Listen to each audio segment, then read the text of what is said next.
Coffee Break presenta La Galaxia de Van Doku. Y de Nacho, ¿no? Claro, y de Nacho, digo. Van Doku y de Nacho. ¿Qué pasa, no?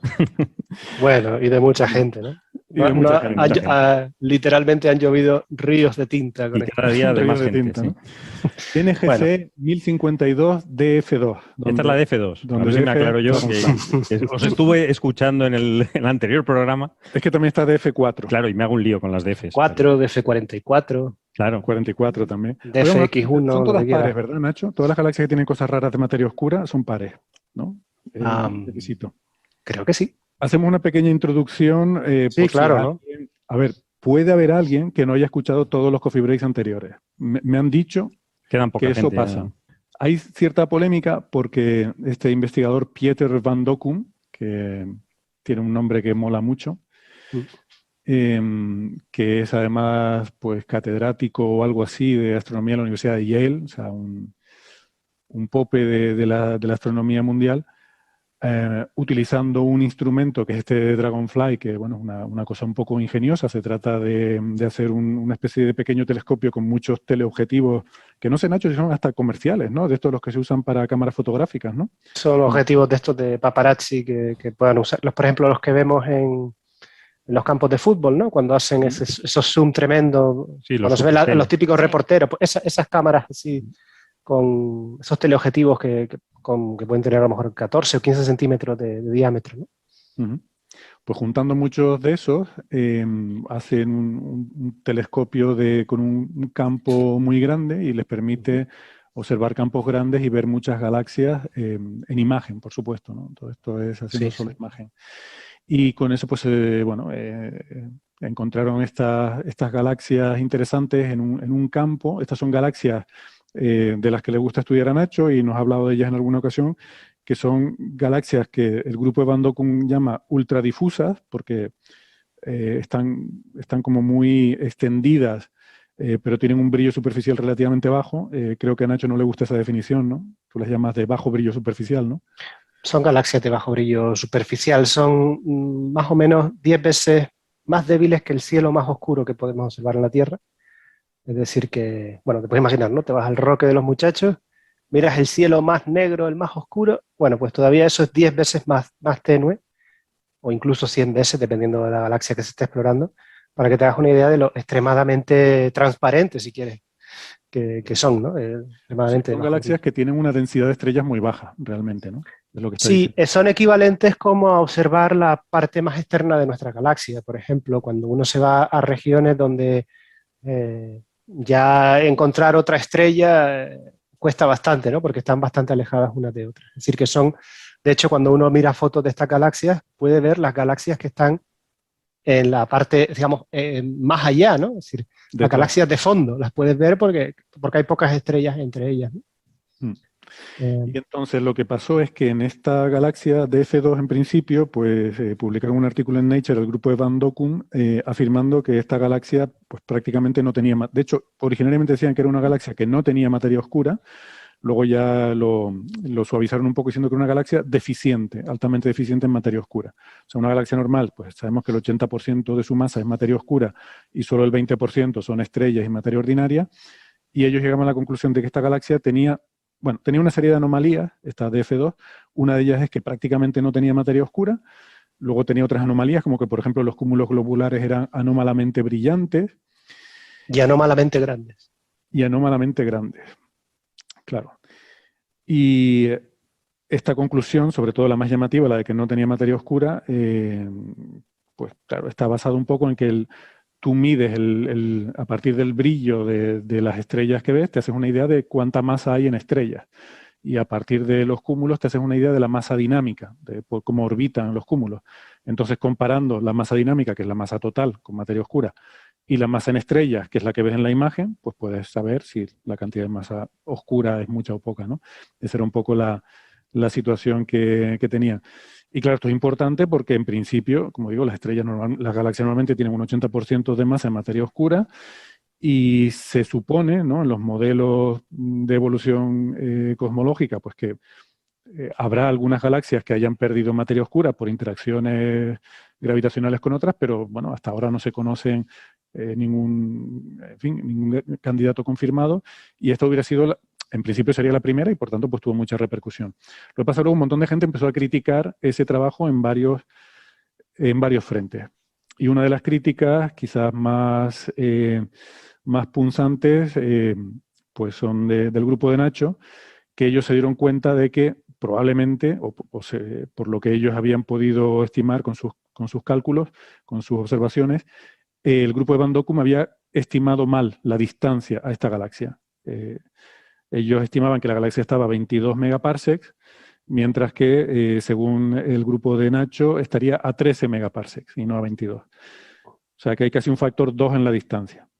Y claro, si la galaxia estuviera más cerca, pues eso implicaría que realmente ese brillo en estrellas que vemos tendría menos estrellas de las que había, un factor 4, ¿no? Porque como la intensidad va con el cuadrado de la distancia, pues tendrías que multiplicar por 4 la masa de estrellas respecto al cálculo inicial de Van Dokkum, y por tanto, digo al revés, Van Dokkum habría sobreestimado en un factor 4 la masa en estrellas, y entonces ya las cosas sí que cuadrarían. Claro.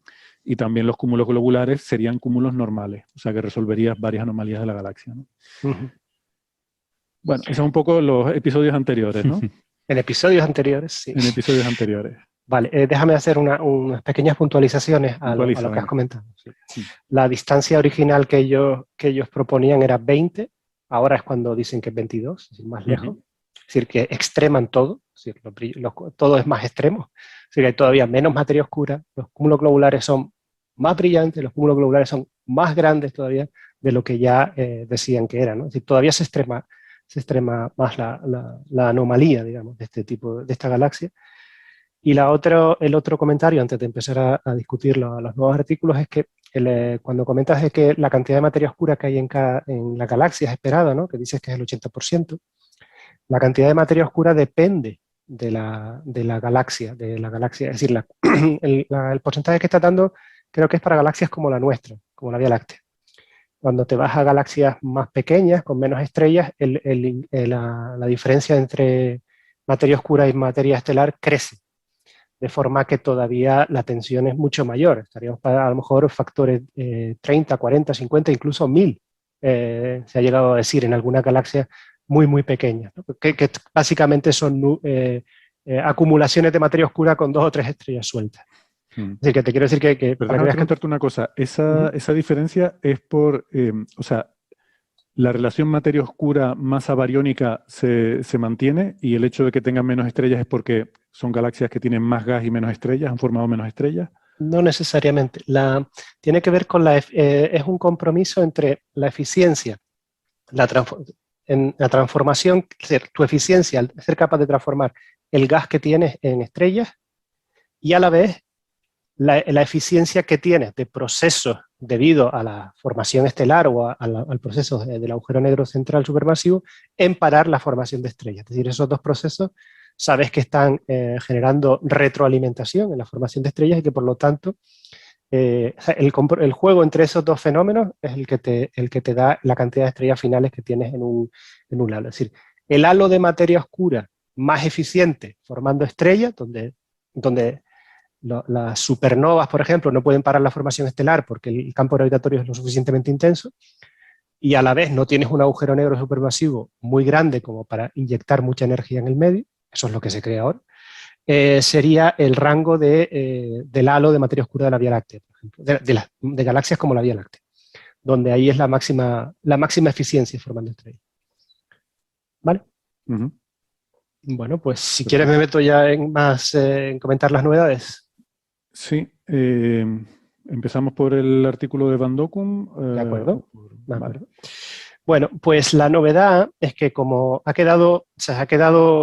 queda pendiente una determinación precisa de la distancia para poder cerrar, o bien está lejos y hay un problema y por lo tanto tenemos que investigar esas anomalías y qué puede producir esas anomalías, o bien está cerca.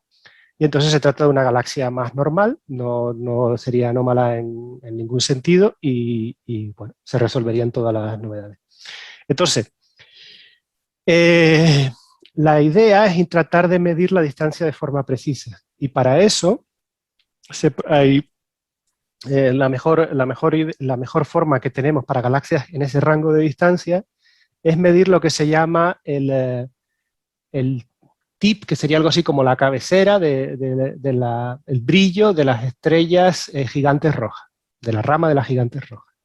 Resulta que cuando las estrellas gigantes rojas evolucionan, en una fase muy concreta, donde se produce una fase del helio, entonces alcanzan un máximo de brillo que viene a ser del orden de magnitud absoluta -4, que eso es como, si no recuerdo mal, alrededor de unas 1000 veces más brillantes que el brillo del Sol, ¿no? Es decir, ese es el máximo brillo que alcanzan, y como alcanzan ese brillo tan gigante, tan enorme, nos permiten detectarlas en galaxias lejanas, ¿vale? ¿Cuánto? Pues más o menos hasta 15, 20 megaparsecs, que son como unos, digamos, hasta 60 millones de años luz, con imágenes de muy alta resolución espacial, para poder ver las estrellas individuales, como son las imágenes del telescopio espacial, e imágenes muy profundas, pues podríamos en principio ser capaces de detectar esas estrellas individuales en ese momento en el que se produce ese flash, digamos, de brillo máximo que alcanzan y que está bastante bien caracterizado, que ya te digo, que es alrededor de redondear, unas 1000 veces más brillante que el brillo del Sol actualmente, ¿no? Son como candelas estándar también en ese sentido, ¿no? De alguna idea. De hecho, hago un pequeño paréntesis porque ha salido un artículo muy reciente de Wendy Friedman, que es una astrónoma de altísimo nivel, donde habla de las medidas de la constante de Hubble y la tensión esa famosa entre las supernovas y la radiación de fondo, ¿no? Pues cómo utilizando precisamente este indicador de distancia, que es la rama gigante de las estrellas rojas, pues les sale, por ejemplo, compatible, la distancia utilizando estas técnicas les sale compatible con la radiación de fondo. Es decir, que para que veas que es uno de los indicadores para ese rango de distancia, 40, 50, 60 millones de años luz de distancia, que utilizamos los astrónomos con más precisión, ¿no? Entonces, este equipo consiguió que le dieran 40 órbitas del telescopio espacial Hubble, y eso es una auténtica brutalidad. 40 órbitas son unas 40 horas de telescopio, que sí, que incluso para cualquier telescopio, que te den 40 horas es una salvajada. 40 horas del telescopio más demandado de la humanidad, que es el telescopio espacial Hubble. Entonces tiene unos datos extremadamente increíbles, son preciosos los datos. Tú miras la imagen, bueno, tienes que actualizarla, esa es la de con un par de órbitas, ahora tienes que poner la foto con la nueva imagen. Se ven perfectamente las estrellas, ¿no? Pero claro, aquí es muy, muy interesante cuando tienes unos datos de altísimo nivel, de altísima calidad, tienes una gran responsabilidad también, que es hacer un análisis de alto nivel. Y es ahí donde entra mi crítica, ¿no? Es decir, no basta, a veces se pone mucho el punto en tengo unos datos extraordinarios.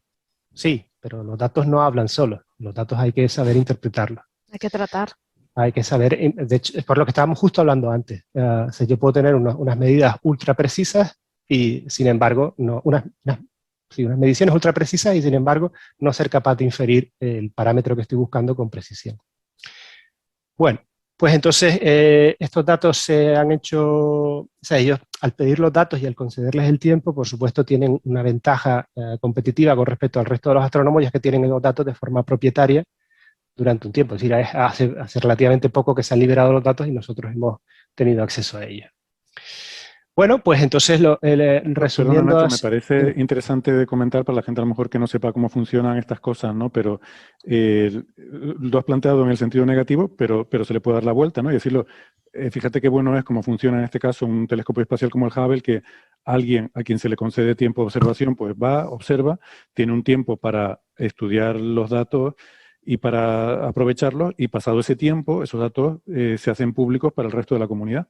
Y otros investigadores, pues como es tu caso, con cierto retraso, porque para que tenga ventaja el que ha conseguido ese tiempo de observación, pero con cierto retraso tienes acceso a esos mismos datos, ¿no? Que son los mismos exactamente que tiene Van Dockum, ¿no? Exacto.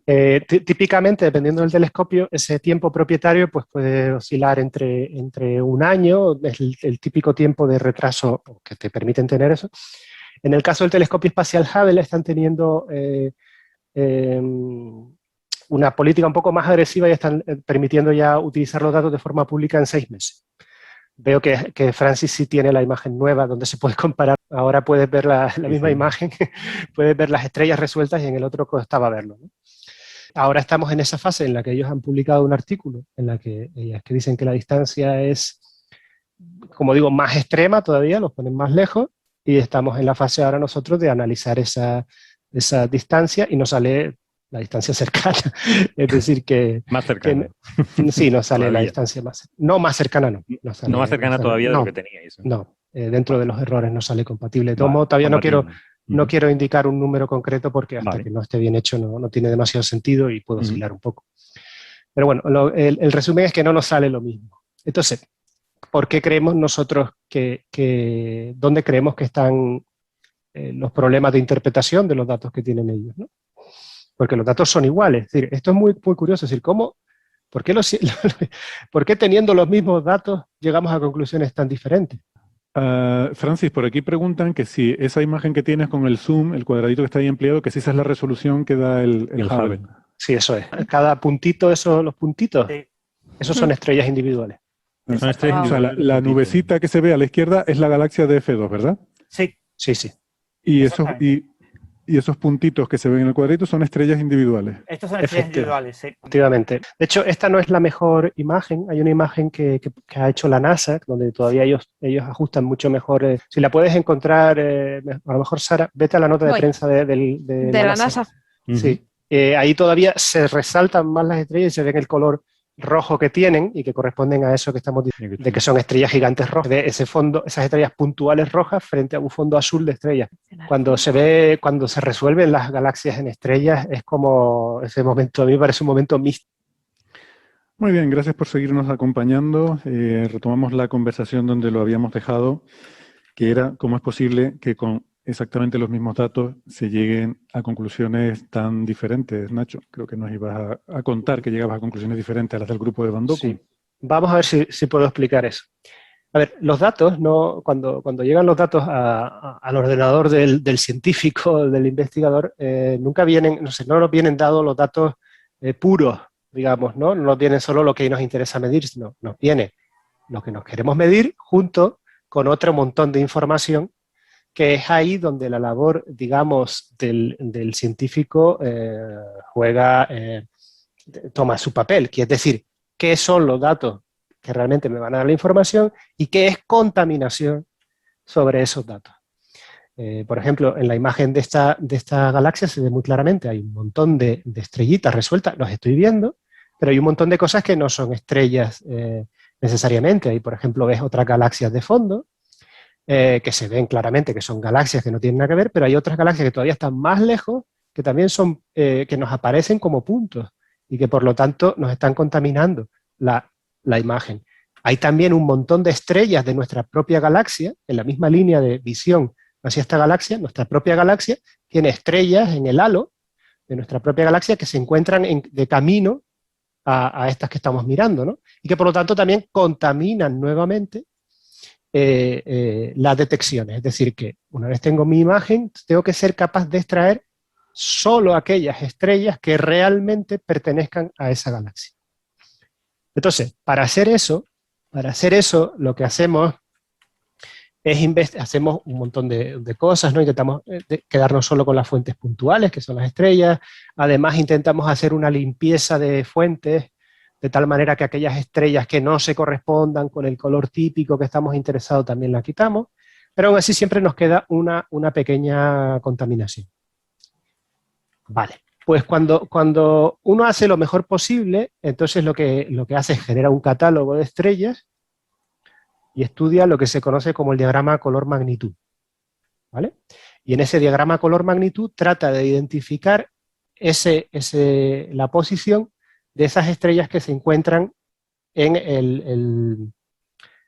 estrellas gigantes rojas que se encuentran en la zona de máxima emisión de brillo, que es lo que hemos llamado el tip de lo que he comentado antes, ¿no?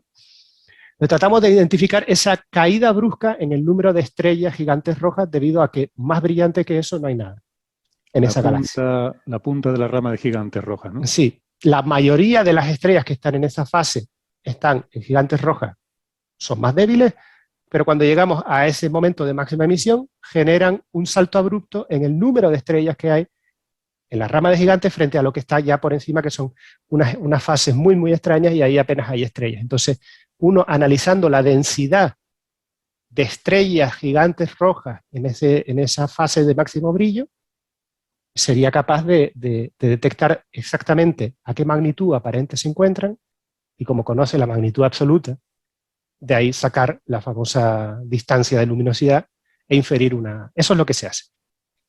Con todas las precauciones que he comentado de que hay que hacer una buena limpieza de los datos y eso. Entonces, cuando sí, esto está relacionado con lo que contabas sobre Wendy Friedman. Wendy Friedman, ¿no? sí. Es un artículo que comentaba vuelvo a repetirlo porque creo que es un artículo para todos que estamos muy interesados con el tema de la medida de distancia, que es clave en astronomía. Es un artículo del 29 de junio de 2021. Se llama Measurements of the Hubble Constant Tensions in Perspective, de Wendy Friedman. Lo pueden ver ahí en el archive. Es un artículo, aparte que es muy divulgativo, se entiende muy bien, todo este problema de la distancia está muy bien explicado. Bueno, supongamos entonces que hemos encontrado la bajada brusca en el número de estrellas gigantes rojas, medimos la magnitud de esa posición y ya está, fin, ya hemos resuelto el problema. Ahora, hay que detectar de nuevo la posición de esa bajada brusca, ¿vale? Y ese es problemático. ¿Por qué? Porque como hemos dicho, está contaminado por otras estrellas. Entonces, normalmente los astrónomos lo que hacemos es, vamos midiendo esa densidad de estrellas a diferentes distancias, vamos yendo de dentro hacia afuera de la galaxia, y vamos viendo si eso está en la misma posición, ¿vale? Si está en la misma posición es un indicador de que efectivamente estamos, porque como cada parte de la, es decir, el centro de la galaxia es, iba a decir cojonudo, se puede decir, sí, ¿no? El centro de la galaxia es fantástico porque tiene un montón de estrellas y por lo tanto la significación estadística a la hora de encontrar un salto es muy buena. Por otro lado, al tener muchas estrellas se producen problemas asociados a que las estrellas están muy juntas y es posible que encuentres que cuando estás midiendo una estrella en realidad estás midiendo dos, ¿vale? Uh-huh. Entonces la gente lo que hace es una especie de, bueno, vamos a investigar si la parte de dentro, donde tengo más estadística, tiene el salto a la misma posición que la parte de fuera, donde tengo menos estadística. Me es mucho más difícil encontrar ese salto, pero a la vez estoy muy contaminado por estrellas, estoy muy dominado por estrellas, tengo más área que cubro, estoy más contaminado por las estrellas de nuestra galaxia, fuentes lejanas, es decir, como ves, no es sencillo, ¿no? Entonces, lo que hemos hecho nosotros normalmente en nuestros análisis es simplemente ver si hay un test claro, y es, si yo me quedo con las estrellas gigantes rojas, uh-huh, y el perfil de densidad de esas estrellas es igual que el perfil de densidad típico de la galaxia, pues no lo puedo estar haciendo muy mal, porque estoy extrayendo una muestra de estrellas de la galaxia y debería seguir el mismo perfil de densidad. ¿De acuerdo? Bueno, pues eso, que es una cosa básica, en este trabajo no se hace. Y es una cosa que a los referees a nosotros sí nos piden, no sé por qué a otra gente no. Bueno, aquí sistemáticamente... Que no aparece en el paper del grupo de Van Dokkum. En este trabajo no se hace. No, de hecho, en este trabajo se dice, bueno, no, me quito la mitad de las estrellas que están la mitad de las estrellas me las quito, las que están en el centro me las quito. Y solo voy a estudiar la parte de fuera. ¿Por qué? Porque cuando uno va a las figuras y cuando ve que estudian la parte de dentro, la posición de ese rasgo que hemos dicho para medir la distancia está a brillos mucho más altos, es decir, la galaxia le sale cerca. Pero fuera, donde estás más contaminado, le sale más abajo. Y dices tú, ¿por qué sale más abajo? Bueno, fácil de entender también. Si tú ya has visto que la galaxia es súper transparente, apenas tienes estrellas. Si no te puedes permitir el lujo de perder estrellas. Entonces, si te vas en la parte de fuera, ¿qué pasa? En la parte de fuera, si ya es transparente la galaxia en el centro, imagínate lo escaso número de estrellas que tienes en la parte de fuera. ¿Qué pasa cuando te vas cuando tú coges de una muestra muy pocos objetos? Bueno, pues que no solo eso. Cuando tú tienes muy pocos... A ver si te adivino lo que quieres decir. Que como estás buscando la punta, uh-huh, para tú poder ver la punta tienes que tener bien muestreada toda la rama. Si vas a perder estrellas en medio, te va a quedar... ¿Qué te pasa? ¿Qué te pasaría cuando tú tienes pocos objetos y quitas? Que te tira hacia abajo. La más brillante estará más abajo. Hay un sesgo simplemente porque ya no puedes detectar, o sea, si tú estás tratando de detectar un salto en una densidad de estrellas y te vas a regiones con muy pocas estrellas, hay un sesgo claramente hacia irte hacia donde tienes más estrellas. Es simplemente una cuestión de error, una especie de error poissoniano. Así. Tú imagínate que tienes 1 millón de pelotitas en una bolsa. Tienes 10 muy masivas, 100 menos masivas, 1000 menos masivas y 100.000 menos masivas, ¿no? Tú lo que haces es coger una muestra de 500 objetos, es muy probable que la más brillante no la tengas. Simplemente por una cuestión de que es poco abundante. Es decir, cuando tú tienes muy poco, lo que es muy infrecuente puede ni aparecer. Ni aparecer, claro. ¿Y qué pasa cuando no aparece? Esta técnica lo que busca es un extremo. O sea, es sensible a errores porque está buscando el extremo. Está buscando las estrellas gigantes rojas más brillantes que hay. Exacto. Pero ¿qué pasa si te vas al sitio donde menos estrellas tienes? Pues que la probabilidad de encontrar una de esas es muy baja. Es como si quisieras encontrar cuál es el tamaño máximo de un ser humano y dirías, pues está entre 2,20 o algo así, pero si solo cojo a 100 personas, diré, pues nada, el tamaño máximo es 1,90. ¿no? Exacto, esa es la explicación perfecta. ¿Y qué pasaría? Si tú trataras de medir la distancia a un ser humano diciendo los seres humanos miden una determinada altura, la que tú ves aparente, pues te saldría que es más cerca o más lejano en función del número de seres humanos que eres capaz de detectar. ¿Me explico? Vale, pues este problema se ve muy claro en la figura que están analizando ellos, y es que a medida que van yéndose hacia las partes de fuera, la posición aparente de ese salto se les va haciendo cada vez más pequeño. Simplemente porque, en mi opinión, claro, esto hay que demostrarlo y en eso estamos. Están confundiendo, o sea, no son capaces de detectarlo simplemente por una falta de fuente. Pero lo que no entiendo, de nuevo, es porque el árbitro les permite tirar a la basura el 50% de las estrellas cuando ahí tienen la información. Y bueno, yo creo que ahí están cometiendo un sesgo. Entonces, ellos no detectan el tip, no detectan la posición de esa. Entonces, lo que hacen es algo muy elaborado de generar una especie de modelo artificial y tratar de ajustarlo y a partir de ahí medir una distancia. Es decir, que cuando realmente dicen, el artículo se llama, el título concreto es la distancia midiendo el máximo brillo de las estrellas gigantes rojas de 22,1 megaparsec. En realidad ahí no están utilizando ese indicador, lo que están haciendo es un ajuste el número de un modelo que caracteriza el número de estrellas que tienen en esa parte brillante, ¿vale? Que, bueno, el modelo que ellos mismos hacen también. Entonces, ¿qué es lo que está pasando? Es muy interesante que ellos también tienen imágenes muy profundas de la otra galaxia que llaman sin materia oscura, pero no tan profundas. Son, en vez de 40 órbitas, tienen 16 o algo así, si no recuerdo mal. Y en esa les sale más cerca la galaxia, ¿vale? Y les sale justo 2 megaparsecs más cerca, que corresponde a este problema que estoy indicando de completitud en el número de estrellas, ¿vale? Para poder medir las distancias.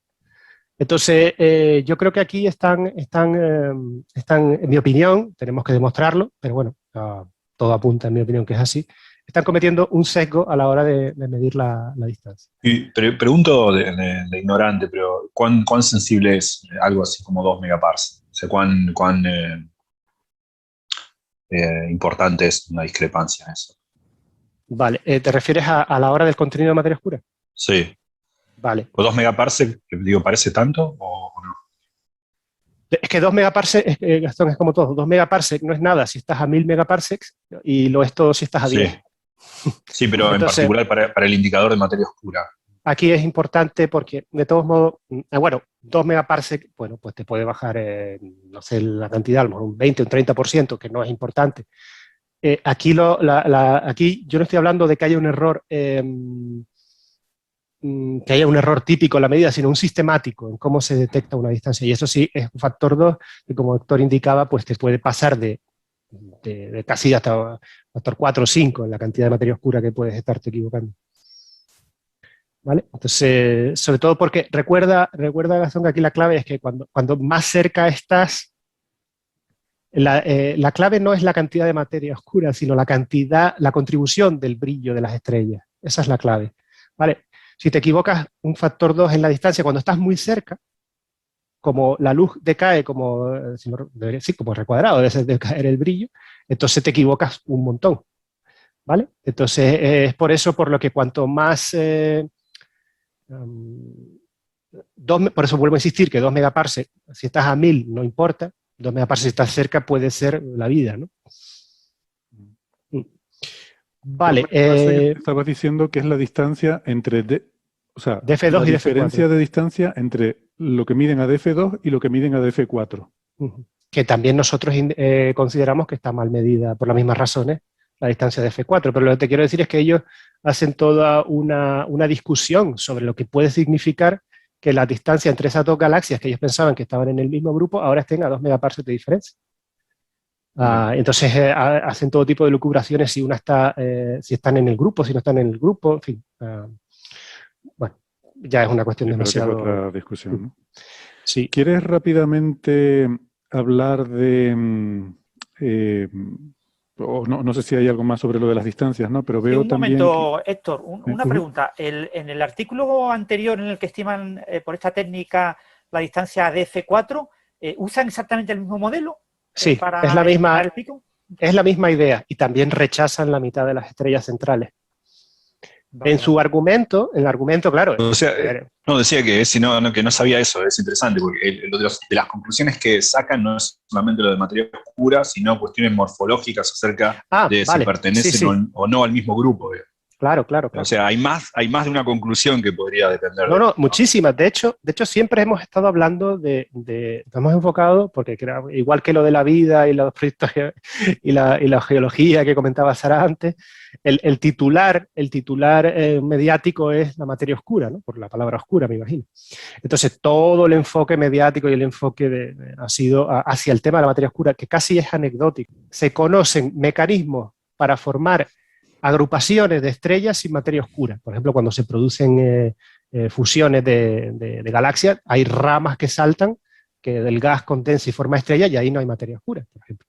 O hay agrupaciones de estrellas, como los cúmulos globulares, que no tienen materia oscura. Es decir, las estrellas saben asociarse sin necesidad de materia oscura. No pasa nada. Un objeto como este no sabríamos explicarlo, eso sí que habría que investigarlo. Pero la clave para mí es lo otro. Si los objetos están lejos, los cúmulos globulares es la primera vez que se verían sistemáticamente cúmulos globulares tan brillantes y tan grandes. O sea, yo enfatizo los dos aspectos. Es decir, que la galaxia es anómala en tres puntos, que son la falta de materia oscura, el excesivo brillo de los cúmulos globulares y el excesivo tamaño de los cúmulos globulares, cosa que se resuelve de manera natural si la galaxia está cerca. Son indicadores que se estropean o esas medidas están afectadas por la distancia. ¿Vale? Entonces, claro, a mí mucha gente el argumento que ellos tienen es que, bueno, si la galaxia es rara, ¿por qué no iba a ser rara en todos los sentidos? Pero a mí me parece que eso en realidad juega en contra de ella, en contra de ellos. Si una anomalía con el resto de cosas normales, pues le da más credibilidad. Ahora, si tú encuentras que todo es anómalo y todo depende de la distancia, para mí eso le da poca credibilidad. Pero bueno, para gustos colores, ¿no? También, Nacho, relacionado con el tema de la distancia, pero un poco indirecto, es la pertenencia de esta galaxia y su interacción al resto del medio en el que está. Hay una galaxia ahí de fondo, ¿no? Una galaxia grande que está ahí de fondo y se discute si existe una asociación física o si es simplemente un efecto de proyección, ¿no? Claro. Que está detrás de la otra.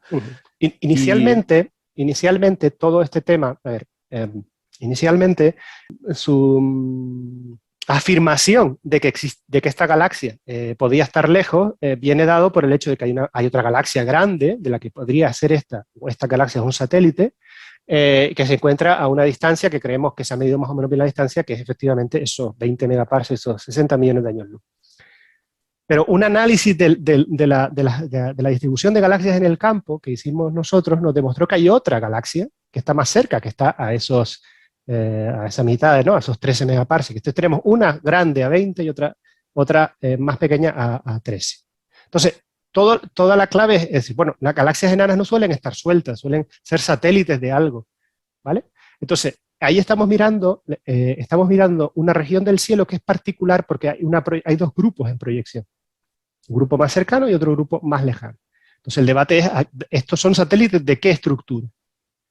¿Vale? Entonces, bueno, pues por eso última hay debate en a qué pudiera pertenecer, ¿no? ¿Qué más te quería yo decir en este sentido? Bueno, pues creo que esa era la pregunta, ¿no? Sí, esa era la pregunta y la iba a hilar con este... Ah, sí, perdona, que ya me acuerdo que se había perdido el hilo de la historia. Es decir, no se encuentran galaxias de este tipo en otros sitios, que también huele mal de nuevo. Es decir, ¿por qué no hay más galaxias de estas en otro sitio que no tenga nada que ver con esta región donde hay un potencial problema de contaminación por proyección de dos estructuras distintas? Porque DF2 y DF4 están en la misma dirección del cielo. También eso, para mí, baja la significación del tema, ¿no? De este tema. Entonces, bueno, pues ahora nosotros estamos trabajando en esto y cuando lo tengamos, pues saldrá a la luz. Pero bueno, este es el final de la discusión, pues no lo sé. Me imagino que no, que vendrán con otra cosa, ¿no? Que te iba a decir porque también ha salido este artículo que está Mireia Montes de primera autora y estás tú también de segundo autor, en el que básicamente lo que afirman es que no hay distorsiones de marea en esta galaxia, que parece ser que tiene un disco y que es una galaxia muy regular y no parece estar o haber sufrido interacciones con otras galaxias que pudieran explicar que le haya arrancado la materia oscura, ¿no? Este es otro punto muy interesante. La galaxia DF4, que es la otra que ahora no estábamos comentando, en el caso de DF4, la dispersión de los cúmulos globulares es tan pequeña que incluso estando cerca no tiene materia oscura. Pero como recuerdas, nosotros hicimos imágenes muy profundas y vimos que las estrellas estaban siendo arrancadas por la interacción con otra galaxia cercana. Entonces nuestra interpretación es, bueno, la materia oscura se le ha quitado por esa interacción y ahora la velocidad es tan baja simplemente porque quedan solo las estrellas, ¿no? Entonces, pensando sobre la misma posibilidad, lo que hicimos fue imagen muy profunda de la galaxia en cuestión que estamos debatiendo ahora. Porque si encontramos también esas distorsiones, pues también sería un indicio de que, bueno, a lo mejor le falta materia oscura porque puede estar interaccionando con colas de marea, por medio de fuerzas de marea, con otra galaxia cercana, y eso le está arrancando la materia oscura y por lo tanto queda menos. Entonces, para nuestra sorpresa, no encontramos hicimos imágenes muy profundas y no encontramos ninguna distorsión fuera de la galaxia. De hecho, lo que encontramos es al contrario, que la galaxia es muy regular y que tiene una especie de disco, ¿vale? En la parte de fuera. Entonces, ¿por qué esto es importante para esta discusión? Bueno, primero porque de forma indirecta te está diciendo esto no puede estar muy cerca de esta galaxia o de esta otra porque si no, gravitatoriamente se debería estar destruyendo, con lo cual de forma indirecta ya eres capaz de poner una cierta distancia entre objetos. Pero bueno, eso es un indicador relativamente débil. Pero lo importante es que mirando la literatura nos dimos cuenta de que los cúmulos globulares de la galaxia DF2 había indicios de que estaban rotando, ¿vale? Pero en las primeras imágenes de esta galaxia, como se veía una pelotita, la pelotita que han enseñado antes Sara y Francis, pues eso se ve una pelota y no se ve nada, ¿no? Entonces era muy natural asumir que la dinámica interna del objeto no rotaba, sino simplemente era un soporte gravitatorio por lo que se llama, no sé cómo se traduce, pero por presión, no sé, simplemente es un soporte aleatorio, ¿no? Las estrellas están moviéndose en órbitas aleatorias y no ordenadas como un disco. Entonces, si tú quitas eso de la ecuación, te sale poca materia oscura. ¿Por qué? Porque cuando tú tienes la materia, si tú le dices no, pero en realidad es una rotación, entonces ese exceso de movimiento que yo estoy viendo, si lo tengo que explicar con esa dispersión, pues me sale, como he dicho, poca materia, ¿no? Pero sin embargo, si le meto rotación, ¿vale? Cuando tú lo haces las ecuaciones, se puede ver, te sale un factor 2 o 3 más de materia oscura. Entonces, bueno, ¿qué fue lo interesante? Lo interesante fue que vimos que la alineación de la rotación de los cúmulos globulares coincide ¿no? Era con la estructura del disco, con el eje mayor del disco que nosotros creemos que hemos visto, ¿no? Lo cual refuerza la idea de que probablemente la galaxia además está rotando. Lo que pasa es que es un disco que no está muy de canto, sino muy visto de cara, de forma que lo que estamos viendo es que la velocidad es mucho más menor de lo que debería. Para que lo entiendan un poquito mejor, cojan la Vía Láctea, ¿vale? La Vía Láctea gira a 200 kilómetros por segundo.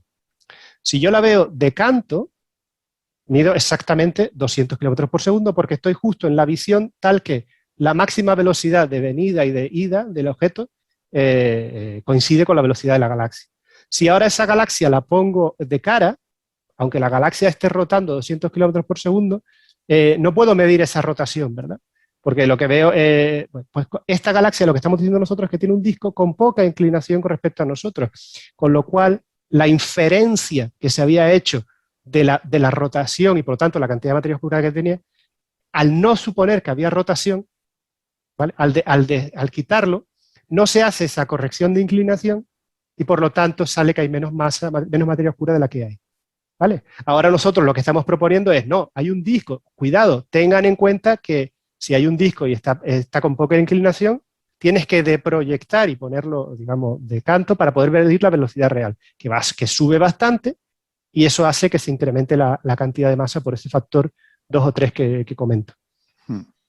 ¿Vale? Es decir, que incluso, es decir, esto nosotros decidimos reforzamos, decir, ojo, esto lo ponemos en el debate, esto no se ha tenido en cuenta. Muy bien. Pues Nacho, si quieres, cuando tengas esos resultados más detallados, vienes y nos los... Bueno, espero que vengas antes también para hablar de otras cosas, no solo de lo tuyo. Yo espero que pronto, pero bueno, ya siempre recordarles a los oyentes también que los tiempos de la investigación no son los tiempos los tiempos de la inmediatez mediática que a todos nos gustaría. A mí también me gustaría tener los resultados de un día para otro.